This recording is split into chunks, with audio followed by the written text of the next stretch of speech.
The whispers followed Beatrice Montgomery like shadows as she gathered her skirts and hurried down the dusty main street of Cottonwood Creek, Arizona Territory, 1883. Baron B., they called her, just loud enough for her to hear, but never to her face. The name had stuck after 6 years of marriage to the town banker, had produced no children before he perished in a stagecoach accident 2 summers ago. Beatrice kept her chin high as she walked past the general store, where Mrs. Holloway and her friends huddled in conversation, their voices dropping to hushed tones as she passed. At 32, Beatrice had long ago stopped crying over their cruelty, but that didn't mean their words didn't cut deep. "Good morning, ladies," she said politely, adjusting her bonnet against the harsh summer sun. The women offered tight smiles and nods before returning to their gossip. Beatrice continued toward her small millinery shop at the end of the street. The business was her salvation after Edward's death, allowing her to maintain her independence in a town that expected widows to either remarry quickly or fade into spinsterhood. She had chosen neither path, much to everyone's consternation. As she approached her shop, she noticed a commotion outside the doctor's office across the street. A tall man stood holding the reins of a magnificent chestnut stallion while attempting to corral 3 children who darted around his legs like wild colts. "Lily, stop pulling your brother's hair. Samuel, give Emma her doll back this instant," the man's deep voice carried across the street. Beatrice paused, watching the scene unfold. The man looked vaguely familiar, though she couldn't place him. His broad shoulders filled out a worn leather vest, and a dusty Stetson shaded his face. When he turned to scoop up the smallest child, a girl no more than 3, Beatrice caught a glimpse of his profile and realized who he was: Xavier Garrett, the rancher who had bought the old Wilson place north of town last month. She'd seen him ride through once or twice but hadn't properly met him. Word around town was that he was a widower with 3 young children, looking for a fresh start after losing his wife to fever in Texas. As if sensing her gaze, Xavier looked up and tipped his hat in her direction. Beatrice felt her cheeks warm as she nodded back before hurrying into her shop, the little bell above the door announcing her arrival. She busied herself arranging ribbons and feathers, trying to dismiss the flutter in her chest. It had been years since she'd felt such a reaction to a man's simple acknowledgement. The bell jingled again not 15 minutes later, and Beatrice turned to find Xavier Garrett ducking through the doorway, his hat in his hands and his 3 children trailing behind him like ducklings. "Miss Montgomery," his voice was as rich as good bourbon, warm and slightly rough around the edges. "Mrs.," she corrected gently, "but please call me Beatrice." He nodded, his hazel eyes crinkling at the corners. "Xavier Garrett." "I apologize for the intrusion, but Doc Sullivan mentioned you might be able to help us with a particular situation." Beatrice raised an eyebrow. "Oh, how might I assist you, Mr. Garrett?" "Xavier, please."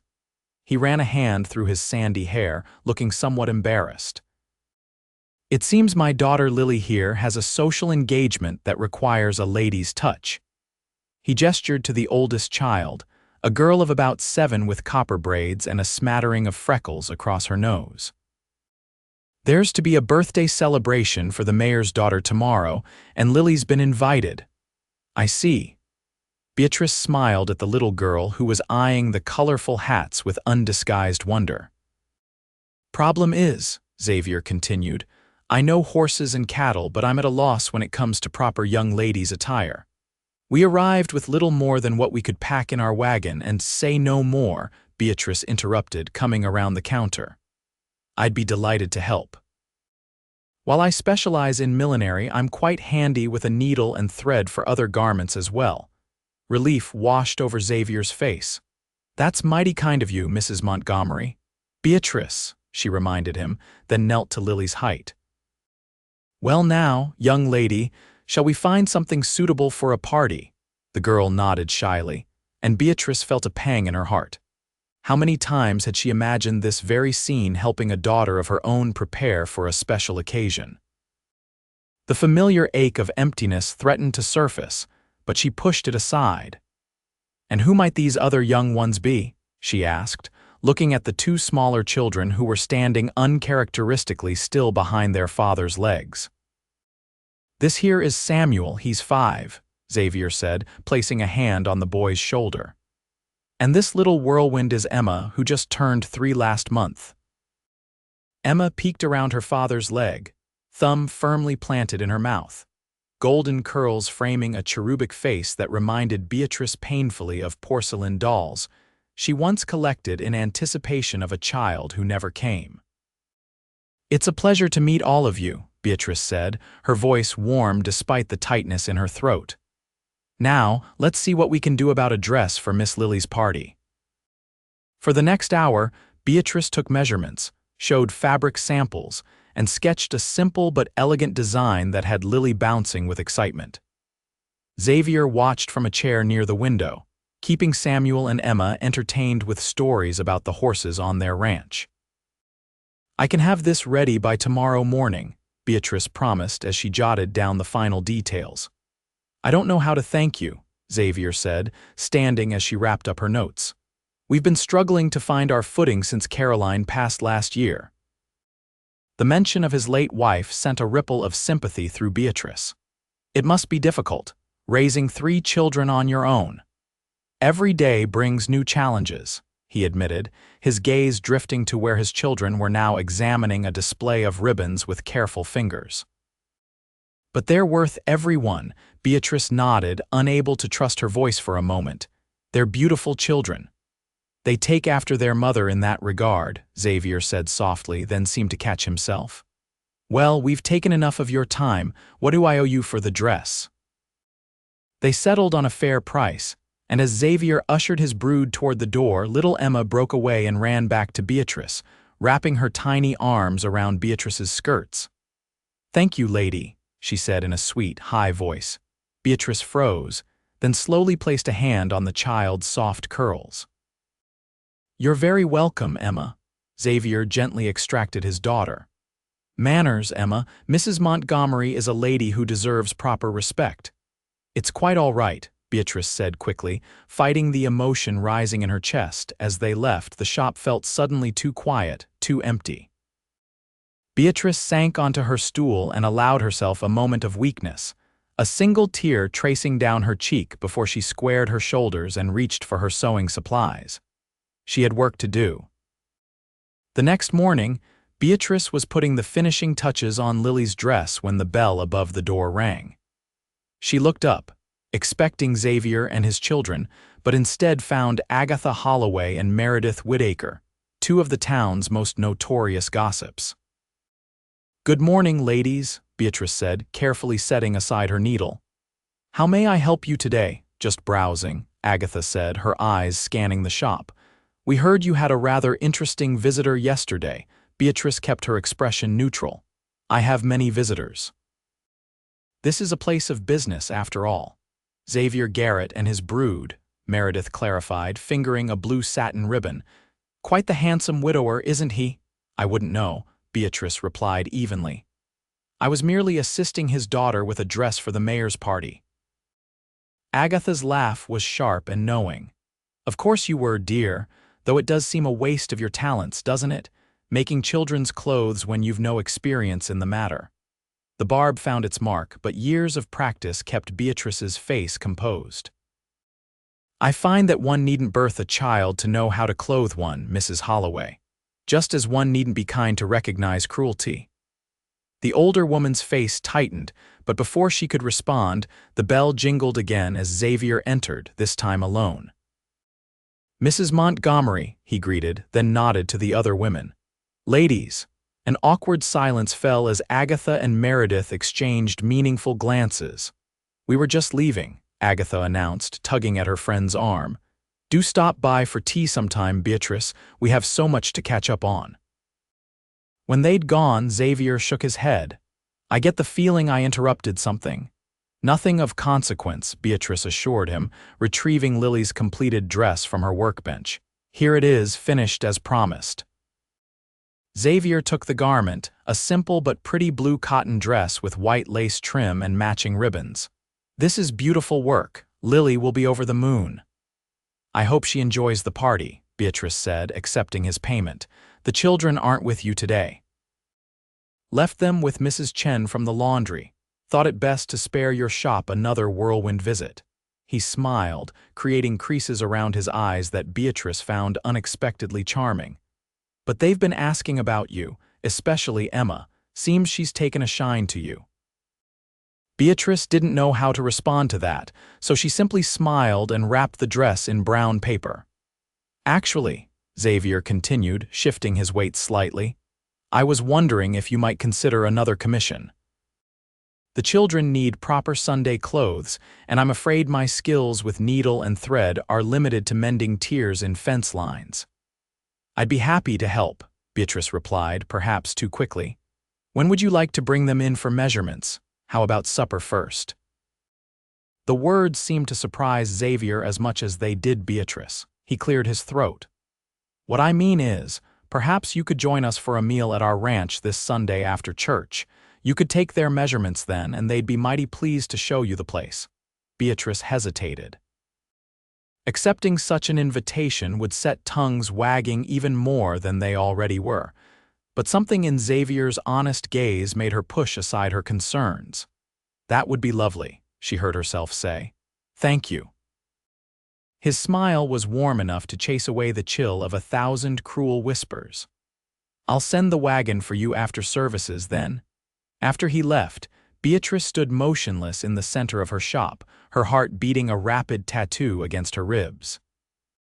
It was just a business arrangement with a meal attached, she told herself. Nothing more. But as she resumed her work, she couldn't help wondering what Xavier Garrett's ranch looked like, or if his children would really be pleased to see her again, or why the prospect of Sunday suddenly seemed so much brighter than it had in years.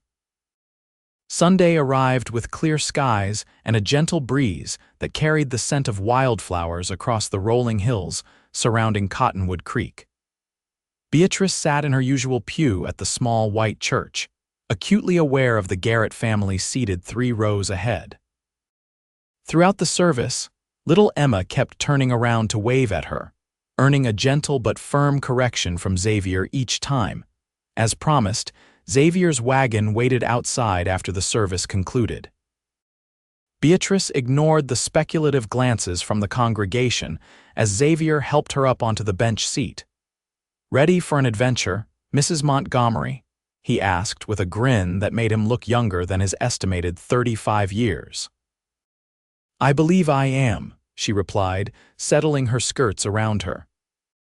The children chattered excitedly throughout the 20-minute journey to the Garrett ranch, with Lily proudly informing Beatrice that her new dress had been the prettiest one at the whole party, and Samuel detailing the names and personalities of each horse in their stable.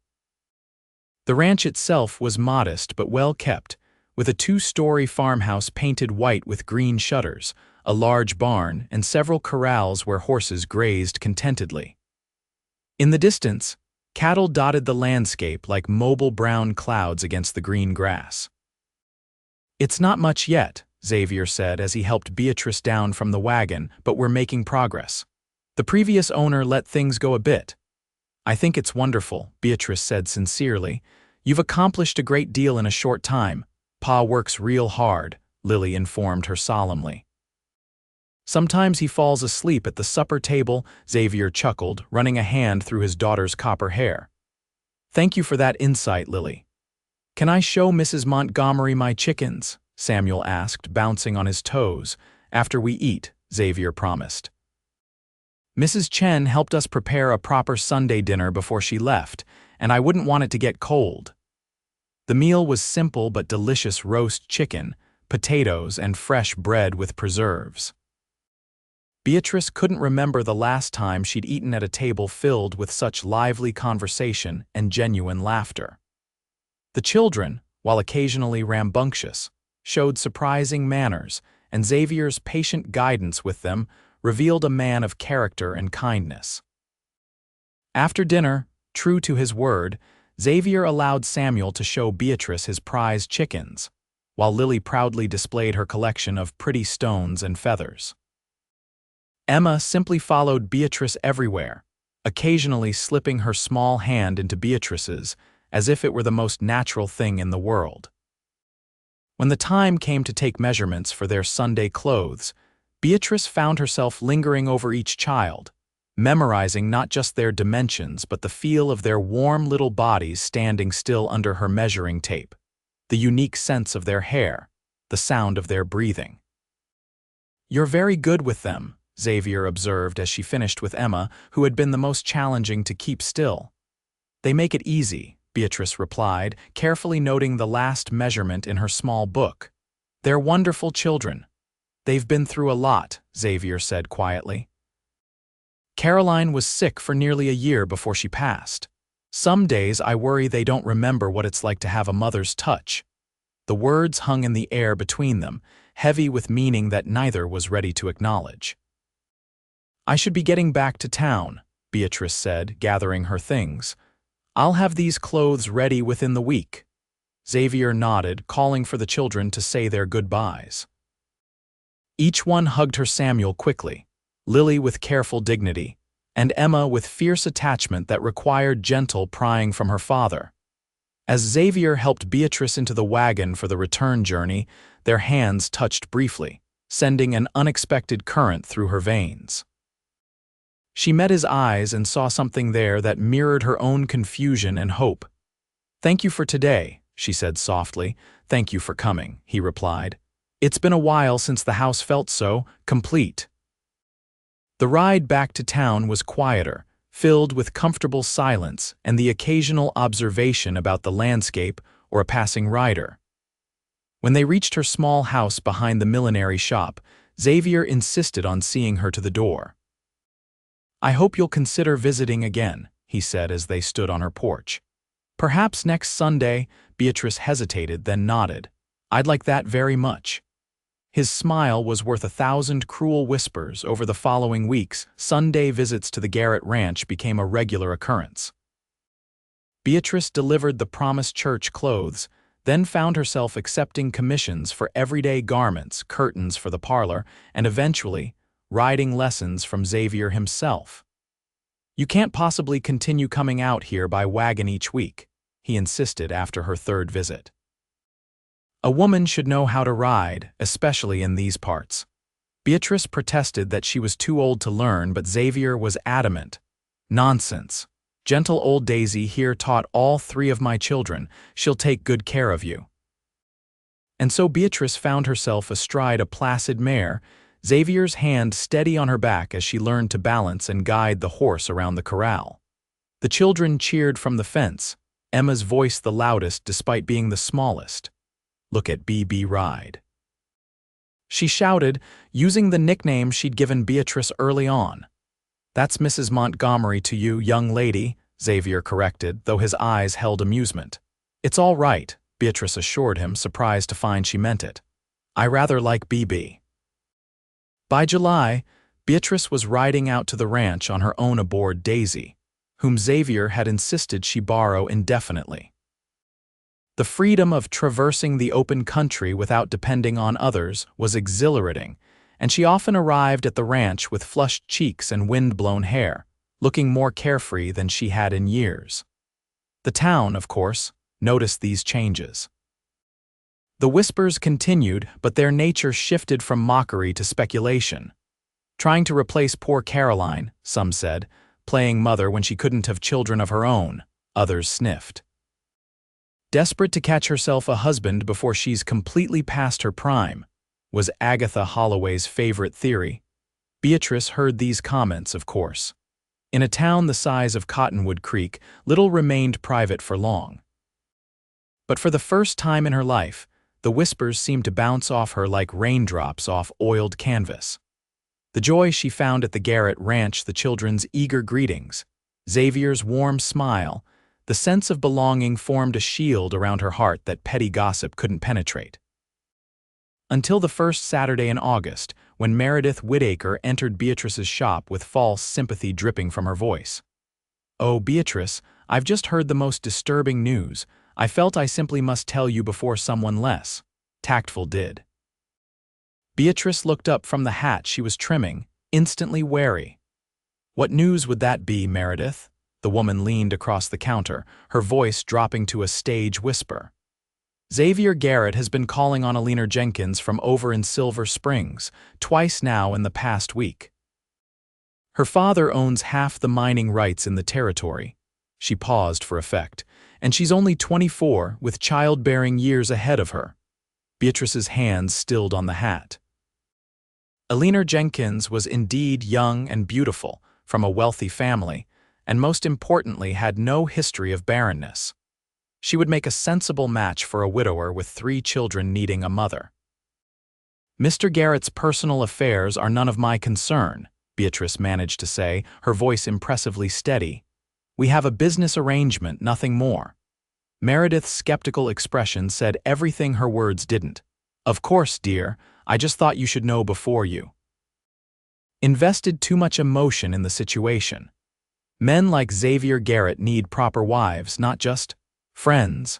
After Meredith left, Beatrice closed the shop early, retreating to her small house where she allowed herself to weep for the first time in years. She had been foolish, reading meaning into kindness, mistaking gratitude for something deeper. Xavier had never spoken of anything beyond friendship, had never made promises or declarations. She had built castles in the air, dreaming of a family that could never be hers. The next morning, Beatrice sent a note to the ranch explaining that she was unwell and would not be visiting that day. It was the first Sunday she had missed in nearly 2 months. By Wednesday, she had convinced herself that distance was best for everyone involved. She would complete the current projects for the Garrett children, deliver them professionally, and gradually withdraw from their lives. It would hurt already the absence of Emma's hugs and Lily's stories, and Samuel's earnest explanations left an ache in her chest, but it was the right thing to do. That afternoon, as she was closing up shop, the door burst open and Xavier Garrett strode in, looking unlike his usual composed self. His hat was askew, his collar unbuttoned, and his expression thunderous. "Would you care to explain why you're avoiding us?" he demanded without preamble. Beatrice blinked, taken aback by his directness. "I sent a note. I was unwell for 3 days, without allowing us to check on you or bring you anything you might need." He paced the small shop like a caged mountain lion. "Emma cried herself to sleep Sunday night. Samuel asked if you were mad at him for letting the chickens loose last time, and Lily." He stopped, running a hand through his hair. "Lily said maybe you got tired of pretending to be our mother." The words hit Beatrice like a physical blow. "I would never." She began, then faltered. "Xavier, I think perhaps I've allowed myself to become too involved with your family. It isn't appropriate." "Appropriate?" He stared at her in disbelief. "Since when have you cared about what's appropriate in the eyes of this town? You're the woman who opened her own business as a widow rather than remarrying, who rides astride rather than side saddle, who taught my son to sew and my daughters to identify bird calls." "That's different," Beatrice argued, her resolve weakening under his intense gaze. How is it different?" "Because I'm not." She gestured helplessly. "I'm not what you need, what they need." Xavier took a step closer. "And what exactly do you think we need, Beatrice?" She swallowed hard. "A proper mother, someone young enough to give them siblings, someone like Alina Jenkins." Understanding dawned in Xavier's eyes, followed quickly by something that looked remarkably like amusement. "Alina Jenkins, is that what this is about?" "Meredith Whittaker mentioned you've been calling on her," Beatrice said stiffly. Xavier laughed, a short, sharp sound that held more frustration than humor. "I rode to Silver Springs twice last week to speak with her father about buying a bull from his prize stock. Alina happened to be present at both meetings as she keeps her father's books." He shook his head. "The women in this town should open a newspaper with their talent for fiction." Relief and embarrassment warred within Beatrice. Oh, Xavier echoed, moving closer still. "Beatrice Montgomery, for a smart woman, you can be remarkably dense sometimes." Before she could protest this assessment, he closed the remaining distance between them and took her hands in his. "The children and I don't want Alina Jenkins or anyone else. We want you." Beatrice's heart stuttered in her chest. But I can't. Xavier, you know I can't have children. My first marriage. I have 3 beautiful children who need a mother's love, he said softly. I'm not looking to start another family, I'm looking to complete the one I have. His thumbs traced gentle circles on her palms, the one that already includes you whether you realize it or not. Tears welled in Beatrice's eyes. The town will talk. The town always talks, let them. Xavier released one of her hands to tip her chin up. The question is, Beatrice Montgomery, what do you want? She looked into his hazel eyes, seeing nothing but sincerity and affection there. I want to belong, she whispered. I want to be part of your family. I want to love your children as if they were my own. And what about their father? Xavier asked, his voice dropping to a husky timbre that sent shivers down her spine. What do you want from him? Everything, Beatrice admitted, the word escaping before she could think better of it. I want everything you're willing to give. Xavier's smile was slow and devastating in its tenderness. That would be everything I have, Beatrice, my ranch, my name, my heart, if you'll have them. In answer, Beatrice rose on her tiptoes and pressed her lips to his. The kiss was gentle at first, then deepened with a hunger that surprised them both. When they finally parted, both were breathing heavily, and Xavier's eyes had darkened to the color of moss. I'll take that as a yes, he murmured, his forehead resting against hers. Yes, she confirmed, joy bubbling through her veins like champagne. Yes to all of it. They were married 2 weeks later in a simple ceremony at the ranch, with only the children, the ranch hands, and a few close friends in attendance. Beatrice wore a cream-colored dress of her own making, adorned with wildflowers picked by Lily and Emma that morning. Samuel stood proudly next to his father, holding the rings on a small cushion Beatrice had taught him to embroider. When the preacher pronounced them husband and wife, it was Emma who started the celebration, breaking free from Lily's grasp to launch herself at Beatrice with a cry of "Mama." You're our mama now. Xavier reached them in 2 long strides, gathering both his new wife and youngest daughter into his arms. That's right, Emma. Beatrice is your mother now. BB Mama, Emma declared with the absolute certainty of a 3-year-old, and the name stuck. In the years that followed, the Garrett Ranch prospered under Xavier's capable management and Beatrice's practical efficiency. The house transformed from a simple dwelling to a warm home filled with books, music, and laughter. Lily grew into a thoughtful young woman with her father's steady nature and her stepmother's eye for beauty. Samuel developed a talent for animal husbandry that promised to expand the ranch's reputation for fine horses. And Emma, always the most vocal, became the family storyteller, regaling visitors with tales of how her BB Mama had saved them all from a life of burnt biscuits and untrimmed hair. Beatrice never did bear children of her own, but as she often told Xavier late at night when they lay tangled together in their bed, she had never felt the lack. Some women are meant to create life, she would say, tracing the lines of his face with gentle fingers. And some are meant to nurture it wherever they find it. The whispers in town eventually faded, replaced by grudging respect as the Garrett family became fixtures in the community. Xavier served 2 terms as mayor, while Beatrice established a school for girls where practical skills like accounting and animal husbandry were taught alongside traditional subjects. On their 10th wedding anniversary, Xavier presented Beatrice with a locket containing miniature portraits of the children. Inside the lid, he had engraved a simple message: "To the mother of my heart, who taught us all how to love again." That night, as they sat on the porch watching the sunset paint the Arizona sky in shades of gold and crimson, Beatrice leaned her head against her husband's shoulder and whispered, "Thank you." "For what?" Xavier asked, his arm tightening around her waist. "For seeing me," she replied simply. "For knowing what I needed before I did." He pressed a kiss to her temple, his voice rough with emotion. "We saved each other, Beatrice. You, me, and those 3 wild children who somehow turned out just fine despite everything."